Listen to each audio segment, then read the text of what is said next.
Hi everyone, and welcome to Scoot Friday. I'm Chris, one of the co-founders at rideapollo, and super excited to do this live with you. I'm just waiting for Eloi, I believe, who's going to be joining. So let's give him a few minutes. I hope everyone is having a lovely Friday, and it's Scoot weather in your area.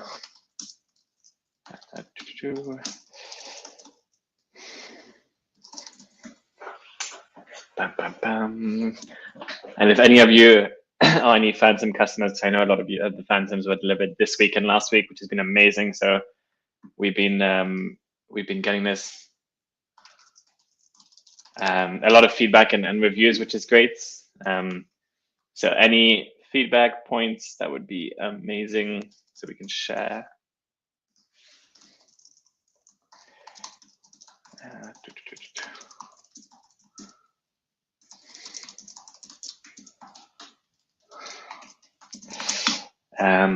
Okay, so let's see, the usuals are in the chat. Thanks everyone. The blind man, good morning. Hi Jorge. Cha, as usual. And I know you said, sorry, that we ghosted the last episode, I think on episode 73, we were just, something happened with the time zone difference and we missed it by an hour. So sorry, but that won't happen again, I hope. Austin, hi Austin. For Eloi in chat, do you like the idea of having rideapollo satisfied sensors and services dealers located with local electric repair businesses? Yes, Austin, we love it. And that's the reason why a lot of what we did with the scooter parts and the assembly kits is we bought, so each scooter has 100 separate parts. And what we did was we took that and then we created 20 assembly kits. And all of these assembly kits can now just be very easily plug and played. So if something breaks on the handlebar, instead of ordering that specific piece on the handlebar, you just order a new handlebar, one plug and play connector, and then you can change. And then the last thing was, and even with the tires, motors, controllers, everything's plug and play, just to make it much easier. So the reason we did that is to be able to work with companies like iBreak, UFix, etc., so that it would allow us to then be able to work and have a much bigger, wider service center scale. So Austin, if you know any, local electric repair businesses, please let us know. That can always help to grow. Austin already have an owner with 2 locations on long-term train stations that's open to it. Great, that'll be great. Hi Roger, thanks for joining. Jay, update the City Pro. There's a lot on the City Pro. The City Pro is still a great scooter. It was launched in 2022, and then it was updated in 2023, end of 2023, and then we had a new 2024 version with just slight upgrades. So the next version upgrade would probably be next year. So because right now it's still a really good seller and it's just an incredible scooter overall. With the updates from this year, with the everything else. So the only thing that's missing is really the light bar and the quad lock system case, as you can see on the City. So that's always tough. What is that? Okay, we need lights like the Pro or the 2.0. I wonder, is that for the City? Yeah, I agree. The lights are now a staple, and everybody wants that stem light and the quad lock. But yeah. Hi Ripley. My guy is going strong. JB inspired. Hi from Ontario. I'm in Ontario as well, so that's great. Hi Nick, keep up the great, amazing work. Hope to one day try a scooter out instead of wasting my money on bird scooters. Yes, the amount of money, Bird and Lime are ridiculously expensive. Yeah, it's quite crazy. I think lots of people don't realize it, and it just becomes very easy to use it all the time, and just track it overall. So that's really always much easier to just finance the program and do that, and get an actual scooter to save time overall. Okay, guys, so I think I'm going to be the only one on this call today. So sorry about that. I think Eloi and Mac are preparing an office for a visit next week. But yeah, I'm Chris. I manage most of the stuff in terms of sales. So if you have any questions, any questions on the sales side, on how customers like Best Buy and everything are approaching their sales things, please let me know, and I'm happy to chat about it. I'm seeing the messages here on the City Pro update with stem lights and a dual front fork suspension would be great, and far better rider stability. No need for wider handlebars. Which I agree, but the front fork suspension is more an Eloi question for sure. It's just a bit outdated when you look at front fork, unless you're looking at like a hydraulic suspension or something in it. We want to still keep the City relatively compact versus just having a wide fork like we did on the Air. But anyway, I know Elmar's working on different things like that. But no, keep the feedback coming. And the handlebars, I agree, they're a bit too wide. Like it's too wide. It's nice for the stability side of it, but more and more it's getting harder to put to fold up, to put in a car, and even carry anywhere. So that's tough. Jorge, please keep the studio prices for another week to buy my Apollo Pro. Jorge, just write to us when you're ready to buy. If it's next week, then what we can probably do is an exception. So just let us know and we can do it for sure. Okay, perfect. Austin, just email me. Then I could have got my Go fixed without having to travel far. Did Apollo Phantom 2.0 have tubeless split rims? Good question. I know the tires are tubeless tires, but so that really helps. But the split rims, I'm not sure. I don't believe so actually, but I can ask Eloi and get back to you on that one. Are you guys thinking about opening your own stores for sales? Great question. No, we are not. Sales is a whole other category when you own your store. You have to think about rents and that would probably take you 2-3 years. You need to hire staff. It's really tough. And the main reason why we wouldn't do it is because we just sell scooters.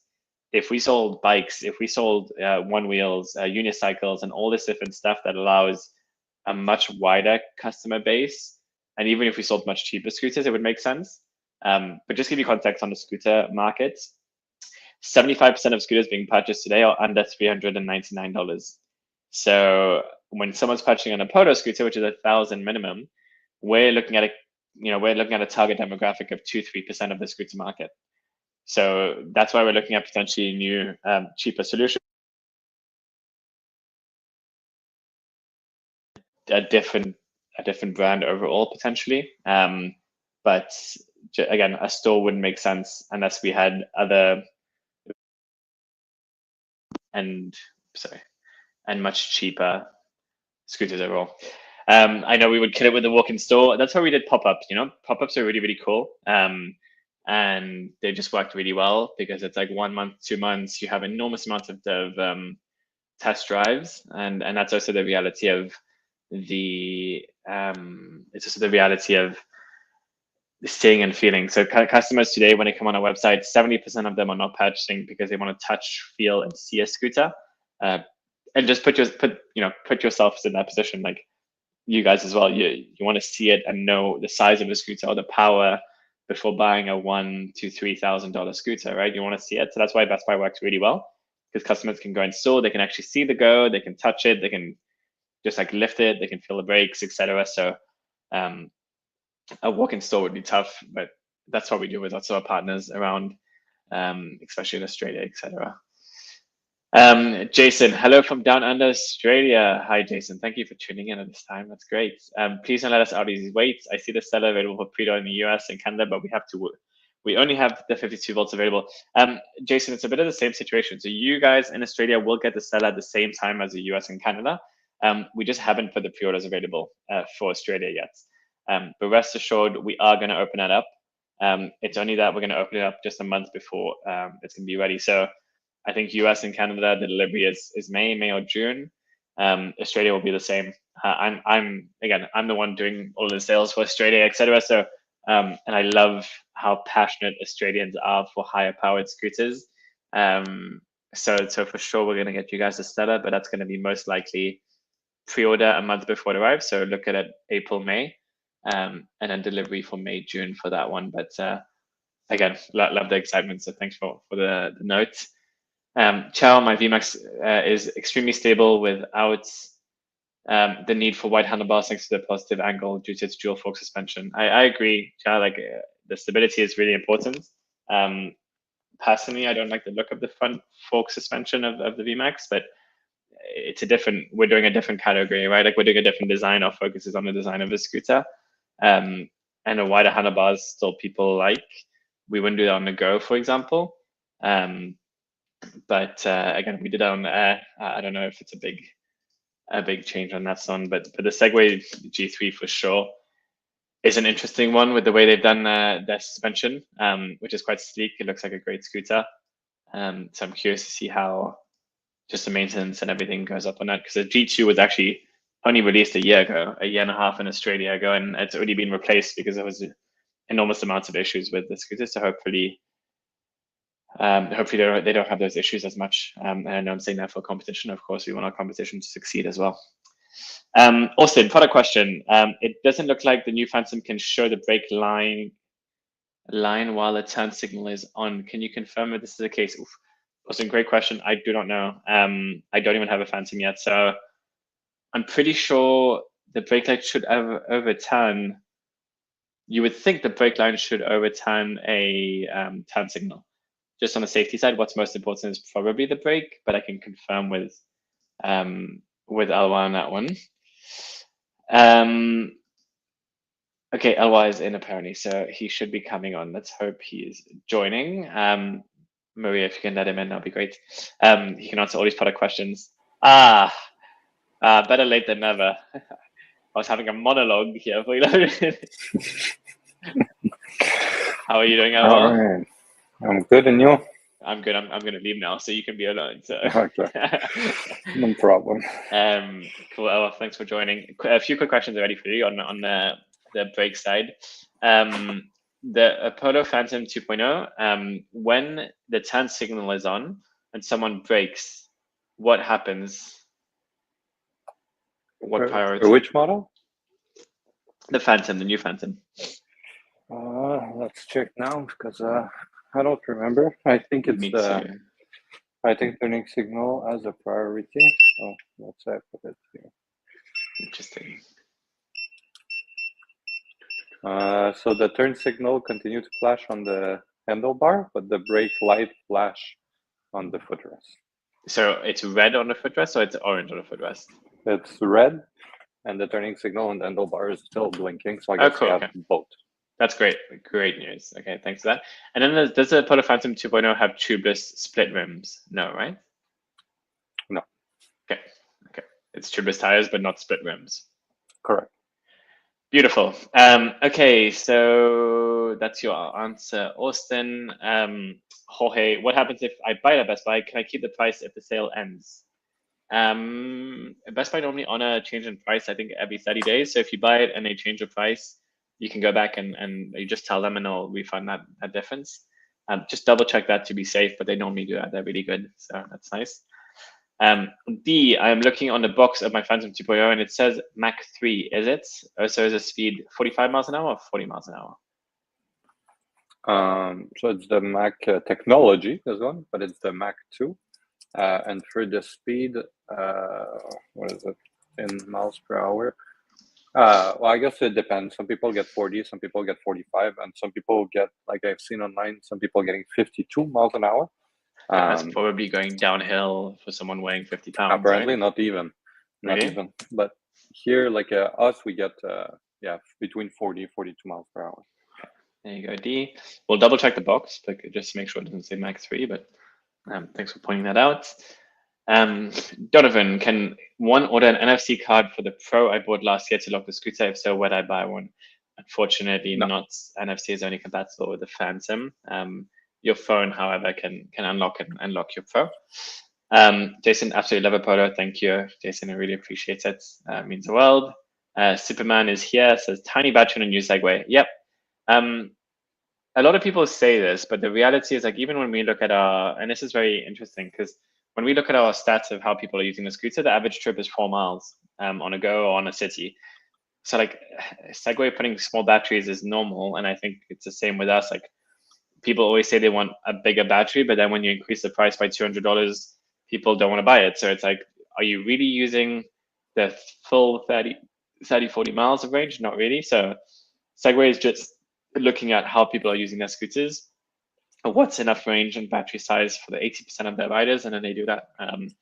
I don't blame them. I know it's tough, and that's what everyone in the scooter industry needs to walk away from. I think is stop looking at the max range, max speed. Look at what you're going to be using the scooter on average. It's the same as a car. You're not going to go and buy an Audi or BMW because it has 5 more kilometer range or a bit more speed. Like how many times are you actually maxing out the speed? Never. But anyway, my opinion, if that matters. Jason just got another City Pro to add to the family. That's 3 Apollo now. I keep the quick luck. Thank you, Jason. Well, Jason is in Australia, so it must be like 4 in the morning or something right now, which is crazy. Asking for the Stella, so Stella's coming soon. The video, I think, of the walkthrough of the Stellar beta production is coming out this weekend. Like I'm just reviewing it now, so okay, this is coming out. Amazing. Are we going to hear about the Apollo Air replacement soon, Castrol? Great question and good timing. I don't know. I don't know, maybe around June, maybe you're gonna start seeing some like walkthrough like we usually do. Yeah, there's something posted on Instagram that they should be following. They should just stay tuned. I'll just say stay tuned. Make sure you subscribe to our email list for some updates. D box says Mac 3 for sure. I need free boost now. Yeah, we can easily just boost it says Mac 3 at 40 miles an hour, but it does say Mac 3, this one. Okay, D, thank you so much for pointing that out. Keith, for the Apollo 2.0 52 volt, is the suspensions have like the Pro or would it be like the Phantom? So the Phantom 52 volt. D and M. Oh, sorry. Like the Pro, or it would be like the Phantom. So yeah, it is D&M. No, that's not true. No, the 52 that's 60 volts. Is a regular suspension. Yeah. So the Pro had regular spring suspension in the front and rubber suspension in the back, and the Phantom 2.0 has spring in the front, spring in the back. D&M is only on the Stella in the front and the back, right? Or just in the front? So yeah, it's gonna be both in the production, front and back. And me personally, I'm 185, and I prefer the non-hydraulic one. Like it's a bit bouncier. So if you are heavier, I think like the hydraulic one's gonna be better. But if you are under 200, the one of the 52 volt do feels really good. And that's it. Just for context for people, you normally want stiffer suspension when riding at very high speeds for more stability, or if you weigh much more and the bouncing is going to be annoying. But otherwise, like if you're driving normal usage, the spring suspension is a bit more bouncy and soft. Personally, I prefer the spring so much more. It's just like much more comfortable on the road, and I'm not pushing the scooter to 50 miles an hour, but to each their own, and that's just a bit of a difference because lots of people are like straight away hydraulic suspension is better. It's like no, it's different and it has different use cases. So just FYI. Also, I saw in your previous video, you guys said the Phantom 2.0 edition has Mach 3 and max speed of 65 kilometers an hour. Is it a typo? No, 65 kilometers an hour is 40 miles per hour, isn't it? Yes.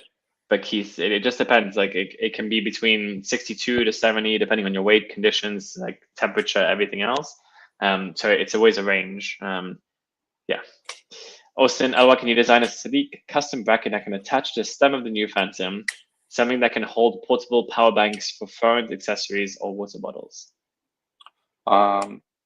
So we will, I guess it would be possible with the bracket of our lock that we have, right? That adapt to the shape of the stem. We will make a video of like all the worst accessories you can buy on Amazon, and one of them is this. We have a basket, a like bottle holder and whatever. So I guess you can find them on Amazon for power banks and accessories. I would just use the Apollo bag, but yeah, it's not as sleek as something fully integrated. So yeah, it's an interesting idea we can look into. Yeah. I ride I ride 48 volts, 15 amp hour battery till it's almost dead. Would ride longer if battery was bigger. Yeah, 14 amp hours is quite small, but it depends on what you're using it for. Like if you're commuting, 14 amp hours should be enough, but it depends on your commute. It depends if you're using this for weekends. And if you're using it for more range, I would recommend looking at 25, 30 amp hour batteries, right? Depends on your riding. But you're Superman, so you can fly. So why would you need a scooter? Or will the Pro get any update kits? No, maybe just a seat. that we showed before, but no upgrade kits for now on the Pro. Cool. I have to leave. Please extend the sale for another week, Jorge. Jorge, just message us and we'll see what we can do. Okay, just a quick technical question. Sure, Jason, let us know when you're ready. Cha, what do you think of the Segway Max G3 versus a Polo Go?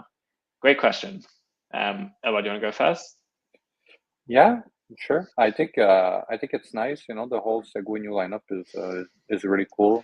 They have a good marketing plan too. You know, like this week my YouTube was flooded with videos of the G3. Seems like every reviewer received one. It's nice. I like it. Like it's clean. I like where they put the stickers of their Seg Ride and the Seg Range, like whatever they claim their thing. Like the placement of the sticker and the design makes it look a bit more premium, which is nice. And the finish of the scooter is also clean, you know, with the new display that looks at the right angle, and their buttons is also nice. So yeah, I like it. And you know, it's impressive to see that Segway can put so much technology into like a affordable scooter with their smart BMS and everything. You know, it's complicated to do all of this and to make sure it works well with the app. So no, it's nice. You know, compared to the Go, well, the Go is still like the dual motor, so you're gonna get a bit more, I think, torque, like going uphill and everything. But yeah, they're both great scooters, and the Go is also a bit more lightweight, being dual motor. So yeah, and it's easier to carry to store like in a trunk. So I think they serve maybe two different purpose. What do you think, Chris? Yeah, no, honestly, it's a very similar answer. I think it's a complete different scooter in terms of what people need, right? Like, I think the Segway G3 Max is still like a bit of an entry level scooter, single motor, has all the bells and whistles and looks great. Still 54 pounds, and the battery, I think it's similar battery watt hours in the Go. But the Go is just dual motor. But higher voltage. High voltage, exactly. Overall, I think like acceleration is supposed to be better, and the torque on a Go because of a dual motor, so it helps with heavier riders. And it also just depends on what you like, right? They're very similar scooters. It's a bit like comparing phones now. It's like, what's your style? Do you prefer the light bar? Do you prefer the look of the Polo Go, which is more sleek, more clean? Do you prefer the Segway, which has a nice carrying handle? I think they stepped up their game a lot with the G3. And I would say, you know, it's too early to say anything on a G3. We don't know if there's any issues or if it's a perfect scooter. Like the G2 had enormous amounts of issues on like the charging cables and everything else. So let's see. But again, depends on the rider. Though, we still have the region brake over them. Yeah, the exactly. Throttle. Yeah, I would choose a Go any day. But to each their own. But great question. Roger, I really thought that the hydraulic suspension would help me get a softer ride for my 165 pounds. Once the seller is available, how long to have an alternative spring available? It's at the same time. Right now, the springs, we have them for the 52 volts on the website, or at least like we have them at the warehouse. They should be listed, so you could buy the 52 volt spring because Roger is part of the beta testing. You could buy them, Roger, and install them on your Stellar Edition. And yeah, to 165, of course, the other one's going to be smoother. Yeah. Keith, thanks, Chris, and as usual, cheers and have a good weekend. Thank you, Keith. Thanks for tuning in. I really appreciate it. Austin, G3 climbs steeper hills better. That is all. Really? With a single motor versus dual motor, steeper hills? I don't know if that's true, Austin. I would love to. Maybe you're referring compared to the G2. Oh, I see. Okay. Yeah, maybe. Just a quick tech question. Is it possible to replace the Air charge port with the same charge port as a City Pro? Would be easier to charge all my scooters with the same pack? Well, yeah. Is it possible? Yes, it's possible if you drill a bigger hole, but I would not do what you're asking because it's different voltage. So your charger of the City is 48 volt, the Air is 36 volts. So if you plug it, you're gonna fry the battery. So yeah, no. Jason, please do not do that. Anything battery voltage related, no go. If it was the same voltage, sure, but they're different voltage, it's not worth the risk. Please don't. It's gonna fry. It's gonna fry. It's not even a risk. It's a certainty. It's gonna be dead. Also, I think while the future of displays on scooters will be a combo of what you guys have and a display of the G3. Find a screen that is clear like Segway and mirrors phones. That could be interesting. Yes, so you know, PV scooters need something like cars with like Apple integration or Android integration. But right now, the big the big struggle that people have in this industry is that you have a controller supplier and a display supplier, and the big controller supplier don't want to share their communication protocol. At least that's the issue of us and a couple of people I know are facing. Compared to Segway, they own the whole thing. They make their own controller, their own display, or even if they don't, they have such like a high purchasing power that they say, okay, I'm going to order 1 million of your controllers, so just do what I want. But yeah, ideally in the long term, you need like a OS to run on the display to really give you the Apple vibe or whatever. Yeah, I agree. Jason, my daughters are 8 and 10 and they get the city and air mixed up all the time. I would just change the color of the charge port so it's easy to know. That always helps. No, they're different right now, the charging port. You cannot mix them. Leave it like this. So just to be sure, if they mix it, like one's not going to fit into the other. Yeah.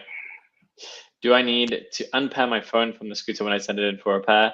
No, I don't believe so. It's like once you have the right code. now we just pushed a new thing in the back end that the repair centers, they have their own interface. So as soon as your scooter is within the shop, they're gonna see it in the back end and then can access everything. So no, you don't need to do anything. Okay, the website says Phantom 2.0 70 kilometers an hour was the reason I got it. Too cold to ride, so maybe with my weight reaches that. I can tell you what's the highest recorded speed on the 52 volt if you want. Let's see. We know for the beta, we're doing the beta testing of the 60 volt. The longest range, which is what I have on top of my mind right now, is 100 kilometers. So that's the record so far, the all-time high. And if we look at the highest speed for the Phantom 2.0 52 volt, we're looking at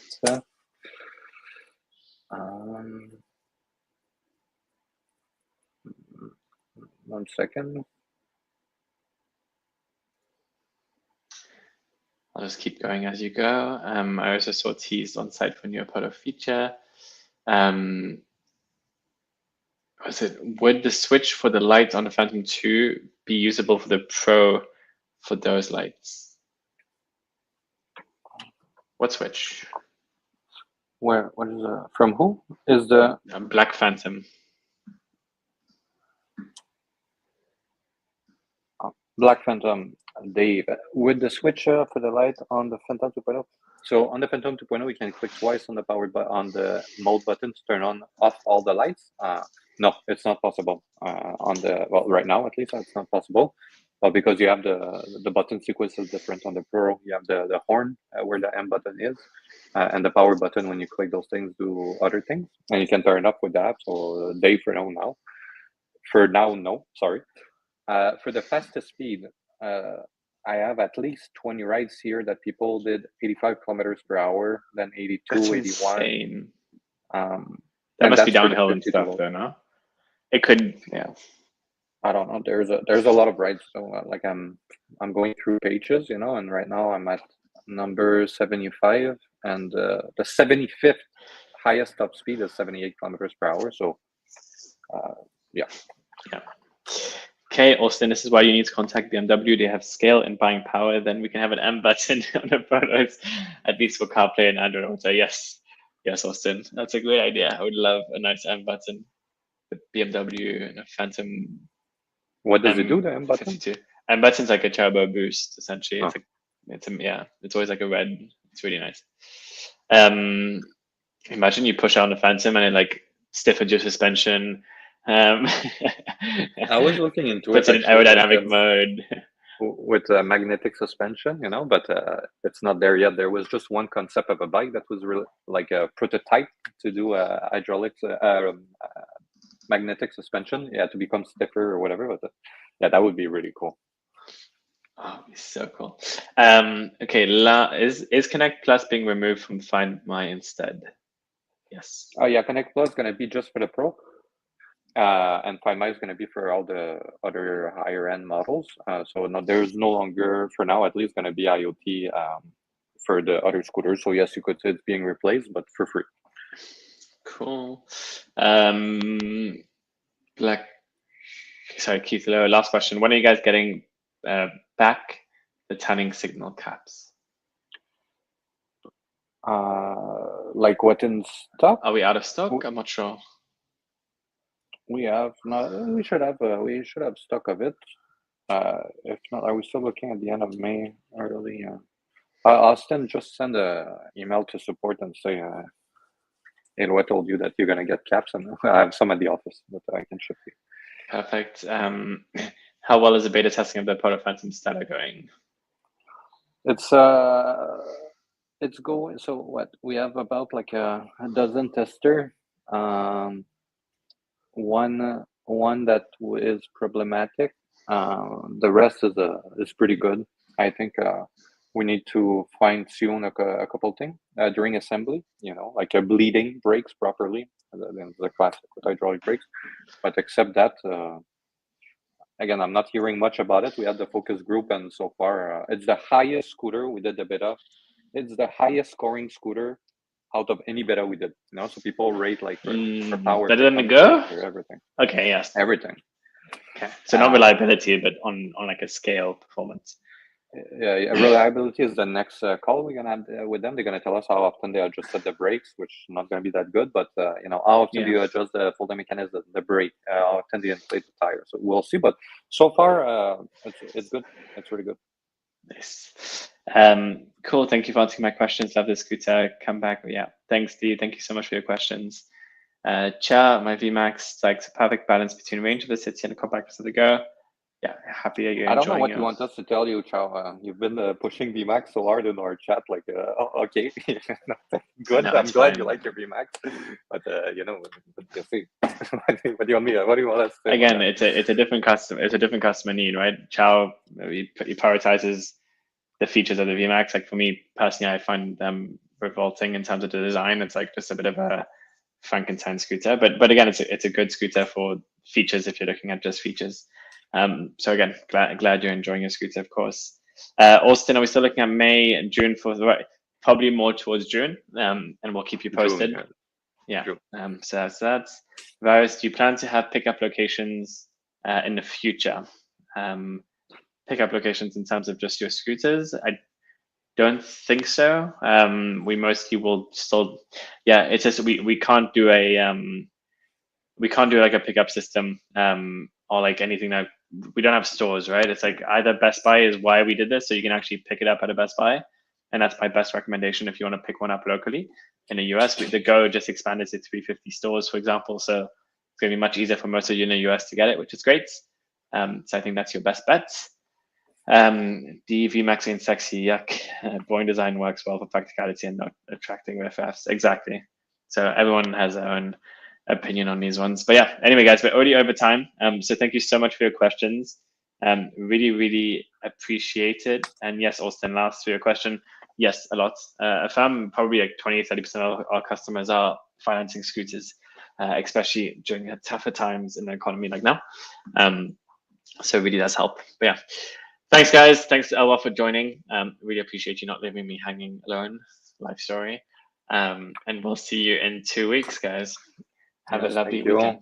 Keep an eye open on the new scooter that we're gonna launch in a couple of days. It's gonna be announced on YouTube and Instagram, and we are also publishing again the walkthrough of the Stellar Edition. So keep an eye open for these. Cool. Thanks, guys. Take care.